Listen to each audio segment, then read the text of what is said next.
Hey guys, welcome back to another video. For all of those who are watching for the first time, hi, welcome. My name is Natasha and I would really be happy if you would subscribe to my channel if you are not subscribed as yet. Please do subscribe, and for those of you who are returning, thank you for coming back. Please don't forget to like the video. Guys, I have realized that a lot of you are watching but you don't subscribe, you don't like the videos, you don't even interact in the comment section. Guys, please do subscribe, do like, do interact in the comment section because it really helps me to reach more people. So if y'all don't engage, then I can't reach more people, and eventually my videos won't get to the people that really need them. So please guys, with all my heart, do that. I'd really appreciate it. I've got a guest with me because I'm going to be talking about him, so I guess it would be fitting for him to be here. I'm lying, actually. He was sleeping and I was about to shoot this video in the living room, and then I literally heard him cry just as I started shooting. So I was like, okay, let me just take him and rather shoot in the bedroom because I know he's not going to stop crying. So yeah guys, as you can tell from the title of the video, I am going to be talking about my son's jaundice journey and how he developed newborn jaundice. I think it was around about 6 days after he was born, and what caused it, how we treated it, and I'm going to tell you everything that I know. So a disclaimer guys, I do not know everything. I am not gonna explain things in detail. I'm going to explain my experience and what I learned through this journey, and that's about it. If you want to go into depth and you'd really like to, find out the crux of the whole matter, you'd have to search that by yourself. But I'm just going to be simply sharing my journey and my son's journey rather, and me being part of it, and the experience that I had when he was jaundice as a newborn. So my son was born, and I think it was round about 5 days later or 6 days later, we noticed that his eyes started becoming yellow. I'm going to insert a picture here. Our midwife had informed us and told us about and told us about jaundice. She told us that there is a possibility, the child might be jaundice, and she just reassured us that we shouldn't panic, we shouldn't worry, it's normal, and it would just have to be treated if it does happen. But she never went into depth, and because my son was not jaundice like 2 days after he was born, or even when he was born, I thought, it's not gonna happen. And it was really something we didn't really expect to happen. But then I think 6 days later after he was born, we noticed that his eyes started turning yellow, and I think the mistake that we did was we didn't act upon it immediately, because I thought it was going to go away, honestly. And that's the other thing, this is why I'm doing this video. Being informed, guys, is so crucial, because I was not informed about jaundice. So I knew probably you'd have to have treatment, but I think I was just hopeful that it's gonna go away, because his eyes were not like bright yellow at first. They were not like very yellow. They were just like slightly yellow. So okay, so I'm just feeding him. So as I was saying, I thought it would go away, but then as the days progressed, his eyes became more yellow, and that's when I knew that, okay, no, something's really wrong. So anyways, I contacted my midwife. She then told me that I'd need to go and see a doctor. So I decided to go to my son's pediatrician, and when we got there, he said that my son would have to get a skin test. I think it's called a skin test, where they would check, I think, the levels of, I don't know, it needs to be at a certain level, and I think if it's more or less, I'm not sure guys how those medical things go, but it needed to be a certain level. And then if I think it's not at the level it's supposed to be, then he would obviously need treatment. So he had the skin test done, and after the skin test, the results were not as expected, and then the pediatrician decided that he would have to get admitted. But then they did not have space at St. George's Hospital, and all of this, guys, happened while I was still back in South Africa in Port Elizabeth. So there was no space for him in St. George's Hospital. Then they decided that he must go to Netcare, which is Green Acres Hospital.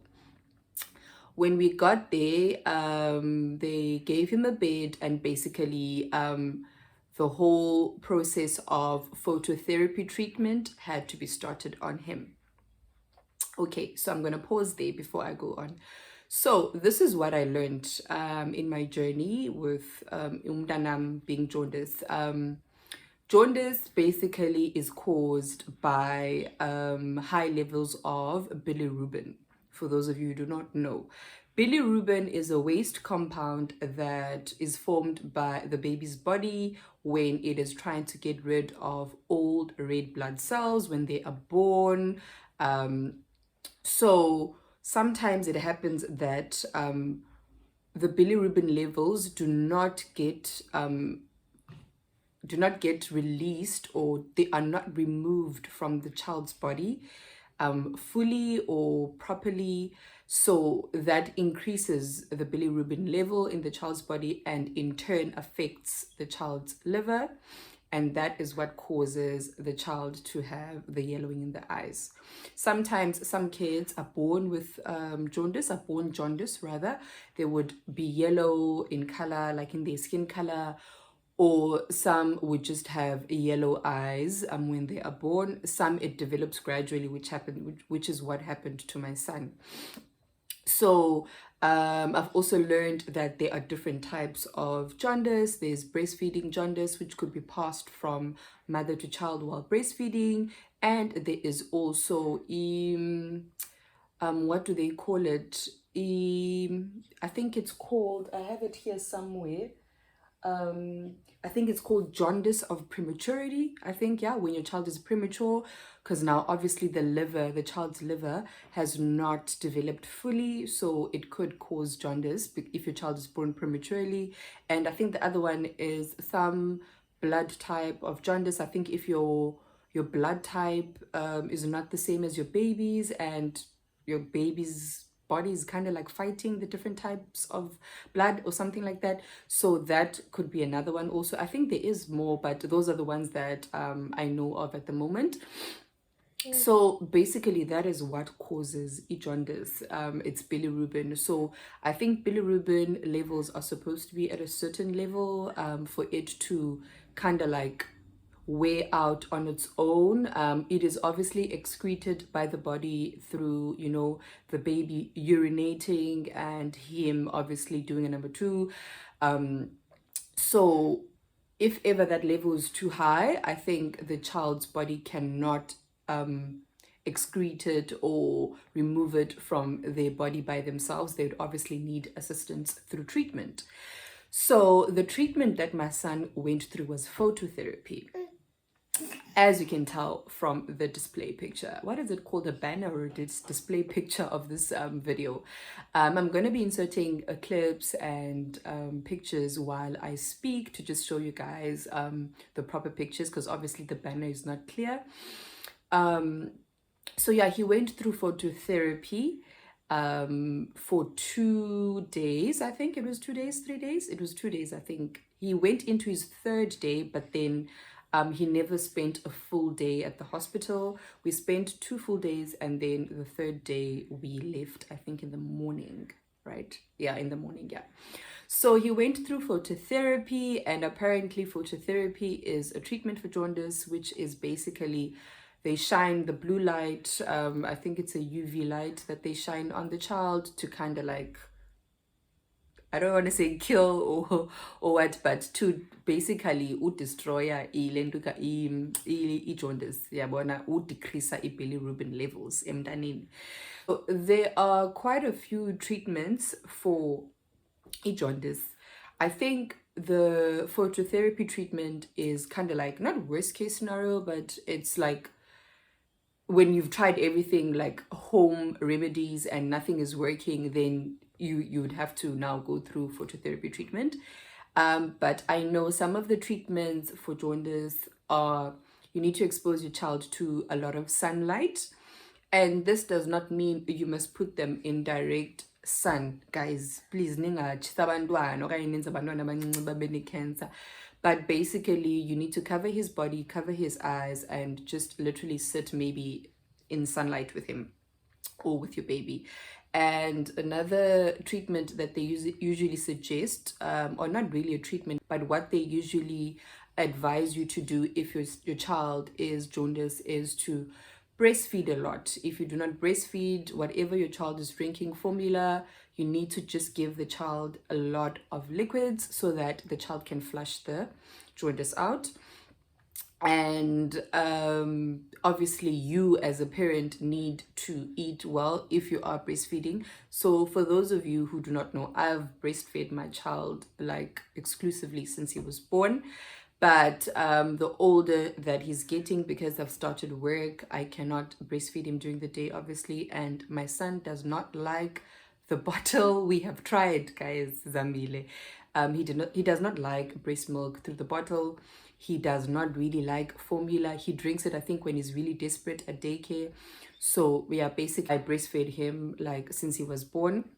So for me, that was the form of food that he had at the time, and that was my form of giving him liquids. I was giving him breast milk.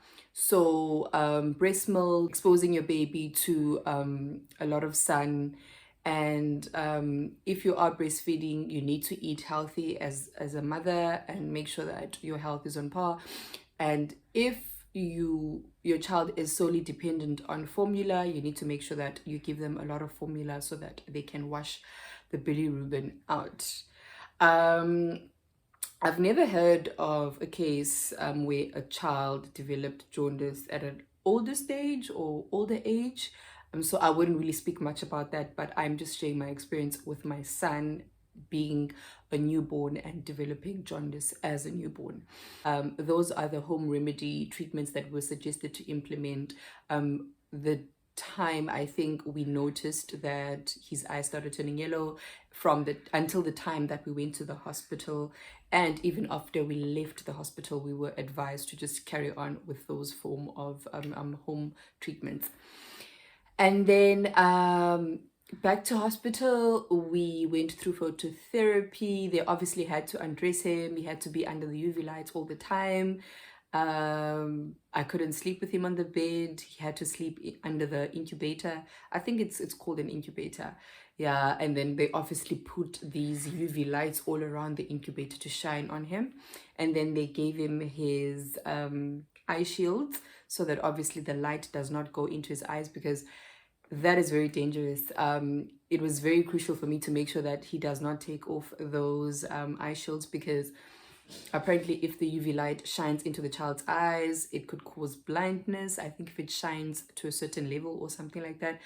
But obviously I had to make sure that I am on the ball with that. So that meant I couldn't really sleep properly, because I had to keep on making sure that he's not taking the eye shields off. And generally I did not sleep properly because I was not okay, because my baby's not okay. Back at the hospital, it was a very challenging time for me, because my baby was literally, I think, only 8 days old or somewhere around those ages. And they had to take his bloods, because what they do is once they start with the phototherapy treatment, they constantly take his bloods. I think after, I don't know, I could be wrong, but I think it's after 8 hours or 6 hours, they take his bloods so that they can see whether the bilirubin levels are decreasing, or are they still on the same level, or is there no change, or whatever. So they had to take his blood, and guys, that was the most painful time for me as a mom. I cried so much, because there's nothing that hurts as a mother to watch your child going through pain. It was eselusana, you know. I just wished I could have taken the pain away from him, or rather they draw the bloods from me instead. but I knew that it had to happen. It was just something that I had to deal with. I just had to be okay with it, because at the end of the day, it was for the betterment of my son. So they would take his bloods and obviously check what the progress is, and then from there they would determine whether he needs more treatment or if he is getting better. So I remember the first night when they took his bloods, I think for the second time, I think there wasn't a different, or it actually increased or something like that. Yo, guys, I was panicking, I was crying, and I just prayed to God so much when I was in hospital, and I was asking God, I was like, God, please, whatever happens, umntanamu abe bhetere, ndiyacela baba wam. I was like, I know God would never give me this gift only for him to take it away. Imagine carrying a child for 9 months and going through all of those emotions and the connection and the bond, only for you to lose your child, after you've seen him, after you've given birth to him. And it really got me, so like, it got me thinking about people who lose their babies after they're born. Not that it makes it better if you lose it while you're still carrying the child, but I just mean, like, imagine so umbonile umntanakho and then kubone they know more. But I prayed and I prayed and I prayed, guys. I was like, God, please, please, please, please heal my child. I know that the doctors are doing what they can, the treatment scientifically is doing what it can. Yes, baby. But I was like, God, may your supernatural power and healing also just enter into my child's body, into his blood, and just remove Lendo, please. So I think on the second day, when we got his results, his blood results in the morning, and they had taken his blood at 12 midnight, and then the results, I think, came out in the morning. So when they came back with the results, they told me that his bilirubin levels were decreasing, so he was getting better, actually. So that really brought a lot of comfort to me. And guys, another thing that was so challenging for me during that season was because I was still studying, right? And I think I was closer to writing exams. Yes, it was in October, and I was writing tests. And I remember those 2 days I was in hospital with my son. I had a test due, I think, the second day. And I remember praying to God. I was like, God, I don't know how I'm going to do this. I don't know how I'm going to write this test while I'm in hospital or when my child is not okay, because my mind is just concentrating on my child. Like, a concentration, I call anywhere else but besides, like, it's on my child. Like, my main focus right now is for my child to be okay. And I remember studying while I was in the hospital, and ngapha I'm trying to pump breast milk, because obviously you are allowed to take the child out, I think, when the child needs feeding, because obviously the child's going to get hungry eventually. So I remember trying to pump breast milk and nothing's coming out, because obviously I'm stressed. And ngapha I'm trying to study, and I remember, I think it was the morning I was supposed to write the test, if I'm not mistaken. I got an email from my lecturer that he had actually postponed the test. I was like, my God. I was just like, yo, my God is so powerful. He is such a kind and gracious God. Yeah, so that was -1 stress. I was relieved because I knew that I won't be writing a test, so I could literally focus on my child's healing. So the second day passed, and the levels had really gone down, and I think he reached a level where he was safe to kind of like go home. We had an option of being at the hospital, I think, the third day, but guys, I was just like, no, Nikrand, I just want to go home. Imagine, you transitioning into motherhood, and then your child develops this thing, and then you have to be in a hospital. And by the way, guys, I do not like hospitals, which is why I chose to have a home birth / water birth, because I was just like, andizi bricks. But I don't like hospitals, so I was just honestly, I was over it. I was honestly over it. I just wanted to go home. And I remember feeling bad when I got home. I was like, actually, I should have just stayed for one more day so that my child could kind of like have, you know, the phototherapy treatment for the last time. But I was like, okay, if the doctors gave me a go ahead that his levels have decreased to a safe amount, then I shouldn't stress. Let me not beat myself up. And that's another point that I want to come to, is that when I found out that my son was jaundice, I literally beat myself up to death. Okay, not to death, but I literally like beat myself up, guys, because I blamed myself so much, you know, and it's natural because as a mom, you've carried this child, and everything that you've consumed and you've done with your body, or you know, that you have taken with your mouth, it goes to your child when you're pregnant. So you know, I started blaming myself, and I started thinking, what if it's because I did this, what if it's something that I did, or what if it was caused by my actions? And I remember talking to my midwife, and she just comforted me, and she was like, look, this is not your fault. It's nothing that you have caused. It wasn't done by you. It's just natural anatomy, biology, life sciences, whatever you want to call it. It happens, and it's normal. And what's good is that we've acted upon it early, and baby's going to be okay. Yeah, so I literally had to fix my mindset and come back to the thought, Yoguti, I didn't do anything to cause this on my son, and it's something that happens. It's not just happening to my son only. Like it's a very normal thing that happens, you know. I think it happens, I don't want to detect statistics as dibananga up, but I think it happens to like a majority of babies who are born. So I just had to remind myself that there's nothing weird or different about my child. Most kids experience this, and they grow to be healthy, beautiful, strong, you know, smart babies. It's not going to affect my child in any way. And I've done what I was supposed to do, which was take him to the doctors and make sure he gets the proper treatment so that he is better.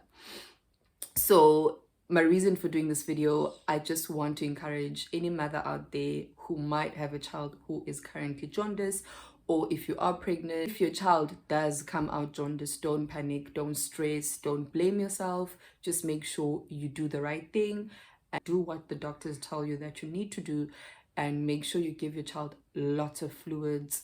Make sure you walk in the sun, make sure you put him under sun, give him a lot of sun exposure as possible. And if you are breastfeeding, make sure you eat well as a mother so that he gets the best and the most nutrients that he can get through breastfeeding. And yeah, most importantly, pray and trust in God that your child will be okay. Yeah, I think that's all I wanted to say and share in this video. I don't think there's anything else that I wanted to talk about in this video. So yeah, guys, thank you so much for watching, and I really hope that you enjoyed this video. If you did, give it a thumbs up, and don't forget to subscribe if you haven't. Share this video with a pregnant mommy or someone that you know who might have a child who is currently jaundice. Please do share the video. You never know who it might help. And yeah, guys, thank you so much for watching. I'll catch you guys in the next video. Say bye. Say bye, Bakanini. Say bye.